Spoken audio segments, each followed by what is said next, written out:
Hi, everybody. My name is Nora Yolis Young, and I am going to record these Corey Goode and David Wilcock updates by just reading them to you because I know a lot of you have very little time to read, just sit down and read. And so I'm just going to provide this service so that people have more access to this really powerful, amazing information. So the latest update from Corey Goode and David Wilcock came out on Divine Cosmos on, let's see, it says January 11th at 11:11 p.m. Yeah, I think that's right, actually. That was Thursday. Okay, so the secret space program has landed on and entered Oumuamua, the mysterious cigar-shaped asteroid that NASA announced in December. What they found was a technological wonderland that they estimate to be over 1 billion years old, from what insiders call the ancient builder race. The ancient builder race apparently left crystalline domes, pyramids, obelisks, and underground cities all throughout our solar system, as well as many neighboring ones. This was described in the Ascension Mysteries, along with compelling NASA imagery of some of these ruins on the moon, asteroids, and elsewhere. This stunning homecoming is only one of a series of events that transpired in the world of the secret space program as of December 2017. Corey Goode was brought out on 2 major occasions for this most remarkable series of visitations and experiences since at least the winter of 2016, if not the very beginning. These experiences involve all the characters we have met throughout this entire saga. Many of the storylines have been resolved in remarkable ways. The ultimate takeaway is that we have turned a pivotal corner in the war against the dark forces on Earth, on our solar system, and beyond. In my personal estimation, this is also the best and most interesting update Corey has ever written. I am happy and honored to help in its release. Some orientation is necessary. So in this article, I'll just add that David Wilcock is inserting his opinions, and I will just say, okay, it's David talking, it's Corey talking. In order to fully understand what you are about to read, it is important to note that this is the latest installment of a very epic narrative that began in March 2015.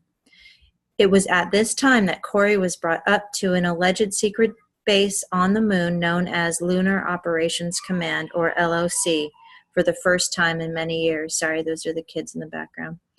This happened almost immediately after he had finished giving me his entire testimony over the phone in the preceding 4 months, all of which I was documenting for reference. Corey claims to have worked for the Secret Space Program, or SSP, in an unacknowledged, top-secret build-out of humanity in space that has occurred since the mid-20th century. The reason I took Corey seriously is that by this point, I had spoken to many other insiders with very high-level security clearance who had revealed to me how real all of this was. Very high stakes. I recently described the top 10 of these insiders in stunning new briefs, which emerged as a gift on Christmas Day, 2017.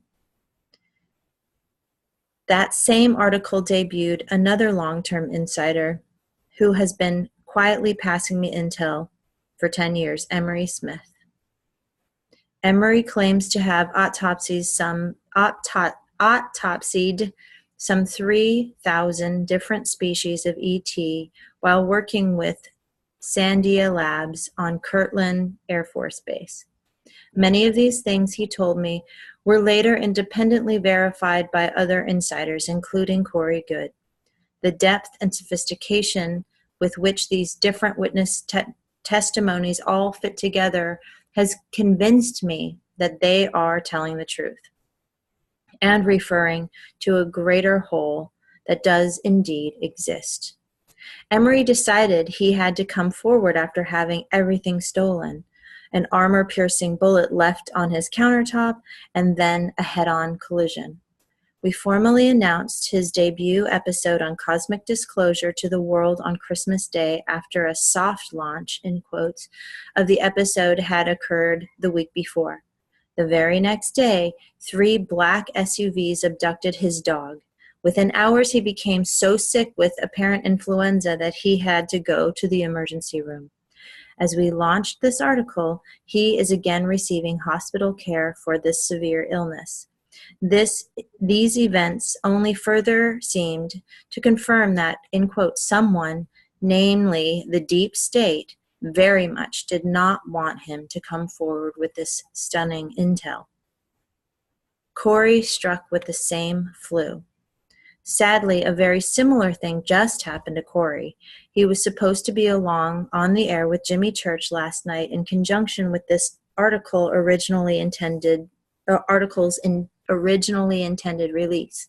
Instead, both Corey and his daughter became so sick with the same severe influenza that I had to fill in for him at least at the last minute upon his direct request. He had a fever of 103, which is not seriously life-threatening unless it went higher. He also has had unrelated strong pain in his eye after a surgical procedure.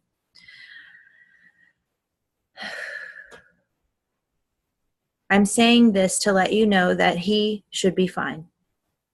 This is not likely to be life-threatening. He was out by the following morning. Nonetheless, the timing and the similarity with what happened to Emery is very suspect. Emery is again in a hospital now. That only makes it even more urgent that we get this briefing out to you and frame it with enough context that you can understand it, even if you are new to this.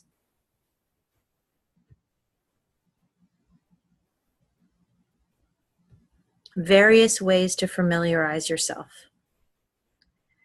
If you've been watching Cosmic Disclosure, our weekly show on Gaia, the overview I am about to give should be familiar to you. We have discussed these various characters and storylines extensively over the last 2.5 years, in a half episode per week. Excuse me. Furthermore, I went through the entire storyline of this article and its big picture implications in last night's radio show, which I feel is a must-listen for you to better understand all of this. My appearance begins at the 32:27 mark and continues on for 2.5 hours. Somehow, we managed to get through all the contents of this article. Corey was very impressed with how we were able to cover each key element of this article briefing in the course of one 3-hour program. And you can find these articles on Divine Cosmos in this, I can link it to the YouTube page. The Breakaway Civilization. In order to understand what you are about to read, it is necessary to have enough room in your imagination for a very epic revisioning of reality as we know it. This vision goes specifically beyond what most people are used to hearing in the UFO community, even in the more esoteric versions out there. The Roswell crash and other such advanced wreckage supposedly allowed us to achieve interplanetary and interstellar travel. As a result, we covertly began building bases in many different areas throughout our solar system, including the Moon, Mars, and other planets' moons as well. The brain drain, in quotes, in the 1950s was the beginning of a massive effort to relocate 35 million individuals in that decade alone, truly the cream of the crop in their various fields, out of these locations. This has since turned into what Richard Dolan would call a breakaway civilization, in quotes, with a population in the hundreds of millions. We are dealing with a group that has far more technological advancement than anything else we see on Earth, and whose members are mostly, almost completely forbidden from ever returning. This secret space program, or SSP, was originally founded and controlled by very negative-leaning elements on Earth that we call the Deep State Cabal, New World Order, or Illuminati. Despite the super high technology, in many ways, life in the SSP is significantly worse than life on Earth because of this sinister influence. Who is really at the top? At the higher levels, we find out that the deep state is in turn being controlled by highly negative reptilian-looking humanoid ETs called the Draco or the Saurians. Multiple insiders I have spoken to have confirmed the existence of these types of beings, including the late William Tompkins. They are openly visible in the SSP. Wow. During World War II, Tompkins personally debriefed 23 different American spies embedded in Germany's secret space program and heard about these malevolent ETs working directly with the Nazis. Corey's intel recently revealed that the Draco are in turn infested with nanites, in quotes, of a predatory, malevolent artificial intelligence, or AI. Whoa. This AI basically wants to destroy all biological life. Ultimately, even the Draco are just pawns the AI is manipulating in a greater game to achieve this goal. What was referred to in various religious texts as Satan or the adversary, in quotes, appeared to be a vague description of this negative consciousness that will only interfere with us through technology. It knows that if it takes upon flesh, it becomes karma, it becomes subject to karma and judgment, and therefore it will only interface with us through non-biological beings. Beings. The AI has successfully wiped out entire planets, solar systems, and possibly even galaxies. But in this case, it appears we are winning the war. Yay! Yep, we're way down the rabbit hole here, as you can already tell by now. Yet, these stories check out remarkably well along with all the high-level insiders. Okay. Now I'm going to pause it here and just start recording another segment. So these are more bite-sized bits for you all. And we'll return with the next section.